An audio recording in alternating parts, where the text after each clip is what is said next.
Bismillahirrahmanirrahim. My name is Ikra Bibi and the topic of my presentation is analysis of copper in copper nitrate gravimetry. So in theory we will discuss about the gravimetric analysis.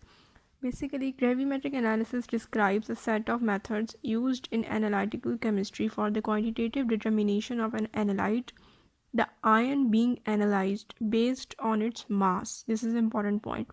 The principle of this type of analysis is that once an ion's mass has been determined as a unique compound, that known measurement can then be used to determine the same analyte's mass in a mixture, as long as the relative quantities of the other constituents are known.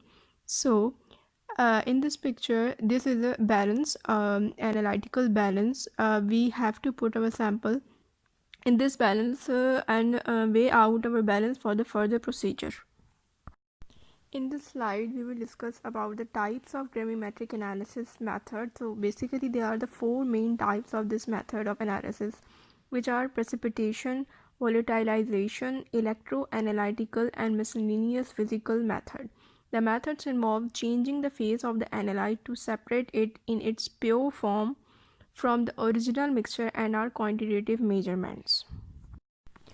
In this experiment, we will do the precipitation gravimetry. So what is precipitation gravimetry?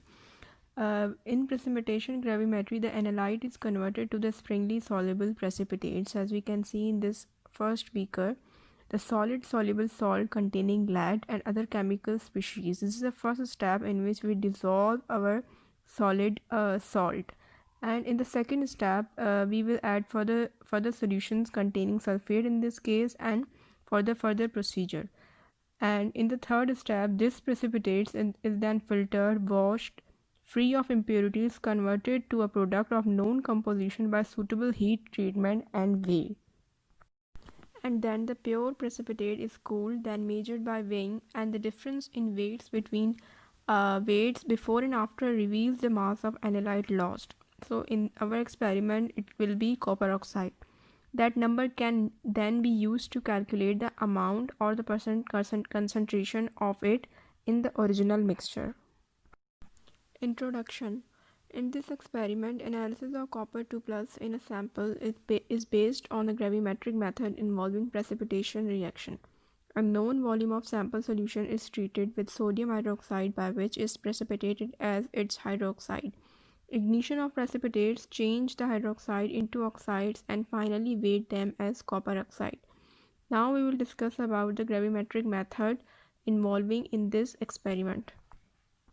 Now let's discuss the procedure of our experiment. In this experiment, what we're going to do, first we will weigh accurately about 2.0 to 2.5 gram of the sample.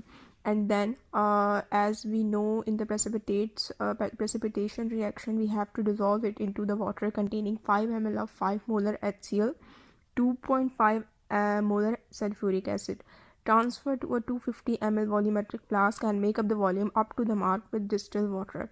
Now after that, we have to pipe it out 25 ml sample solution, transfer to a beaker, and we have to add 50 to 70 ml water, cover the beaker with clock glass and heat to boil. After that, we have to add 5 molar NaOH solution drop by drop with the constant stirring until all the copper has been precipitated into copper hydroxide, and the solution is alkaline to litmus. Okay, so after that we will continue the boiling for few minutes. When the color of the precipitates changes from the greenish blue to the dark brown color, forming granular hydrated oxide of copper. If the change does not take place, add more sodium hydroxide solution in this point. So after adding enough of sodium hydroxide, we have to allow the precipitates to settle down. And then we have to decant the supernatant clear liquid through Whatman 40 filter paper, leaving the precipitates into the beaker. After that, we have to wash the precipitates with 50 ml of boiling water at least 3 times by decantations to make sure that all the precipitates are decant. Now transfer the precipitates completely to the filter paper and further wash with 50 ml of boiling water. Okay, so now after adding the 50 ml of boiling water, we have to dry the precipitates at 100 degrees Celsius and transfer it to the clean weighted crucible. After that, we have to heat the crucible at low flame until paper chars. Then strongly have to allow the crucible and its content to add 2 to 3 drops concentrated HNO3. We have to evaporate excess of HNO3 cautiously because it is a very toxic gas, and then gradually heating and cooling until the constant weight occurs. And then we have to weigh copper oxide for our calculation and calculate the percent of copper in the sample, which we gonna do in the calculation section. So now the chemical equations, all the balanced chemical equations for each of the steps are given below here in this slide. So the first reaction is the reaction of copper 2 plus with HCl, as we have already seen in the procedure that copper sample will dissolve into the HCl. So this is a reaction of copper 2 plus 2 HCl will convert into the copper chloride plus 2 H positive. And the second reaction in which copper chloride will react with sodium hydroxide and convert it into the copper hydroxides plus 2 NaCl. And now the third step is the ignition of copper hydroxide into copper oxide. This ignition will take place into the crucible, as we have studied in the procedure. The copper hydroxide ignite into the copper oxide and water, and the last two reactions are the results of charring into the crucible, in which the C6H12O6.6O2 will convert into the carbon dioxide, water and energy, and lastly the carbon and O2 from the filter paper will convert into the carbon dioxide during the charring. Observations: we already prepared the volume of sample solution into 50 ml volumetric flask, and the weight of copper sample was 2.5465 gram. Then the weight of empty crucible is 33.8736 gram. The weight of crucible plus the precipitates of copper oxide was 33.9430 gram. And then after all the procedure, we have to weight of copper oxide. This was 0.0694 gram. And lastly, we have the molar masses of copper oxide and copper.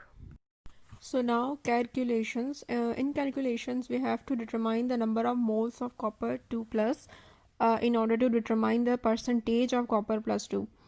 Firstly, we have to find out the number of moles of copper oxide by the formula mass upon molar mass. From there, we have found out the number of moles of copper oxide. After that, putting the mole ratio, applying the mole ratio of copper oxide and copper 2 plus, which is 1:1.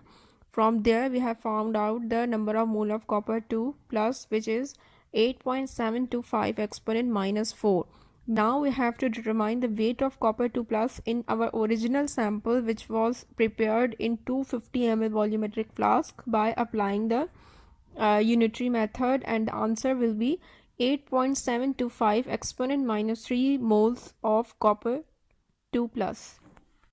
After finding out the number of moles of copper plus 2 in 250 ml, now we have to find out the weight of copper plus 2 in 250 ml by simply applying the formula of number of moles, shuffling the formula, and we will get the weight of copper plus 2 in 250 ml, which is 0.554 gram per 250.0 ml. And then finally we have to find out the percentage of copper plus 2 by the formula of weight of copper plus 2 divided by weight of copper plus 2 in a sample multiplied by 100. So the percentage of copper plus 2 is 21.7. And now we have lastly the result of our experiment. The percentage of copper 2 plus in a sample of copper nitrate is found to be 21.7%. Thank you so much to all my dear respected teachers. Assalamu alaikum.